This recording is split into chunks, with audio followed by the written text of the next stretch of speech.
Kereta sebenarnya selalu bagi tanda awal sebelum rosak jadi lebih parah. Flushing aircon penting bila aircon mula tak sejuk atau keluar bau busuk. Kotoran dalam sistem boleh buat kompresor jam dan kos baiki boleh cecah RM1,000. Timing belt pula ada jangka hayat. Kalau putus, enjin boleh rosak teruk. Water pump yang bocor atau jam akan sebabkan enjin cepat panas dan overheat.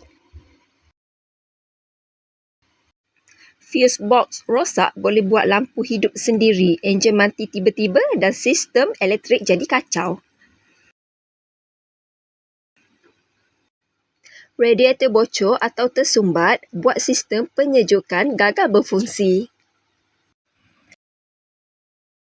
Termostat jam pula boleh buat enjin terlalu panas atau suhu tak stabil.